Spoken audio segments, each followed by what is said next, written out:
നമസ്കാരം, പ്രവാസി മലയാളിയിലേക്ക് ഏവർക്കും സ്വാഗതം. പ്രവാസികൾ ഏറെ ശ്രദ്ധിക്കേണ്ട ഒരു വാർത്തയാണ് ഇപ്പോൾ പുറത്തേക്ക് വരുന്നത്. UAE അങ്ങനെ ചില കാര്യങ്ങളിൽ നിയമം കടുപ്പിച്ചു കഴിഞ്ഞു. മതപരമായ അസഹിഷ്ണുതയ്ക്കെതിരെ ശക്തമായ നടപടിയുമായാണ് UAE രംഗത്തെത്തിയിരിക്കുന്നത്. ഏതെങ്കിലും മതത്തെയോ മതചിഹ്നങ്ങളെയോ അപമാനിച്ചാൽ 10 ലക്ഷം ദിർഹം വരെ പിഴയും 5 വർഷം വരെ തടവുമായിരിക്കും ശിക്ഷ എന്നത്. സമൂഹ മാധ്യമങ്ങളിലടക്കമുള്ള നിയമലംഘനങ്ങൾക്കും ഇതേ ശിക്ഷയായിരിക്കുമെന്നും നിയമവിഭാഗം വ്യക്തമാക്കുന്നു. മതം, ജാതി, നിറം, വിശ്വാസം തുടങ്ങിയവയുടെ പേരിലുള്ള വിവേചനം UAE ഒരു തരത്തിലും അംഗീകരിക്കില്ലെന്ന് വ്യക്തമാക്കിയാണ് ജുഡീഷ്യൽ വിഭാഗത്തിന്റെ അറിയിപ്പ് രംഗത്തെത്തിയിരിക്കുന്നത്.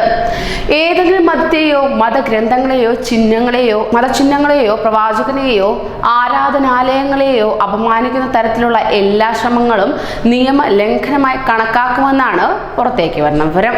ഇവർക്ക് കടുത്ത ശിക്ഷയായിരിക്കും നൽകുക. രാജ്യത്തിന്റെയോ മതത്തിന്റെയോ അടിസ്ഥാനത്തിലല്ല UAE നീതി നടപ്പാക്കുന്നതെന്നും എല്ലാവർക്കും തുല്യനീതിയായിരിക്കുമെന്നും മനുഷ്യരെന്ന നിലയിൽ തുല്യരായാണ് കാണുന്നതെന്നും അബുദാബി ജുഡീഷ്യൽ വകുപ്പിന്റെ social responsibility specialist Amina Al മസ്രോയി പറയുകയുണ്ടായി.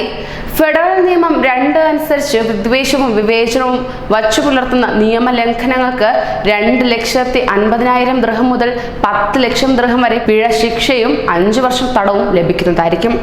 സമൂഹ മാധ്യമങ്ങളിലൂടെയുള്ള വിവേചനവും വിദ്വേഷപരമായ ഇടപെടലുകൾക്കും ഇതേ ശിക്ഷയായിരിക്കുമെന്നുമാണ് മുന്നറിയിപ്പ് ലഭ്യമാകുന്നത്. സമൂഹ മാധ്യമങ്ങളിൽ നിന്ന് മതത്തെ അപമാനിച്ച കുറ്റത്തിന് മലയാളികളടക്കമുള്ളവരെ UAE ജോലിയിൽ നിന്ന് പിരിച്ചുവിട്ട സംഭവങ്ങളും ഉണ്ടായിട്ടുണ്ട്. അതിനാൽ പ്രവാസികൾ കനത്ത ജാഗ്രത പുലർത്തണമെന്ന് അഭ്യർത്ഥിച്ചുകൊള്ളുന്നു.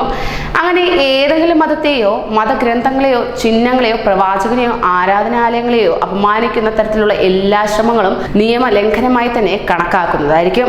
ഇതേ തുടർന്ന് രാജ്യത്തിന്റെയോ മതത്തിന്റെയോ അടിസ്ഥാനത്തിലല്ല UAE നീതി നടപ്പാക്കുന്നതെന്നും എല്ലാവർക്കും തുല്യനീതിയായിരിക്കുമെന്നും മനുഷ്യരെന്ന നിലയിൽ തുല്യരായാണ് കാണുന്നതെന്നും അബുദാബി ജുഡീഷ്യൽ ഡിപ്പാർട്ട്മെന്റിലെ social responsibility specialist Amina Al Mazrouei ഒരു പ്രാദേശിക മാധ്യമത്തിന് അനുവദിച്ച അഭിമുഖത്തിൽ വ്യക്തമാക്കിയിരുന്നു.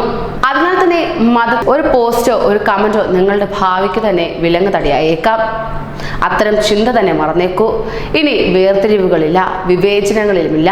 അതാണ് ദുബായ് നമ്മളെ പഠിപ്പിക്കുന്നത്. ഇനി നമ്മൾ ഒന്നാണ്. എന്നാൽ അതുപോലെ തന്നെ ശിക്ഷയും ഒന്ന് തന്നെ.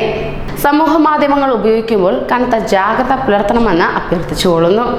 കൂടുതൽ പ്രവാസി വാർത്തകൾക്കായി ഈ ചാനൽ സബ്സ്ക്രൈബ് ചെയ്യൂ.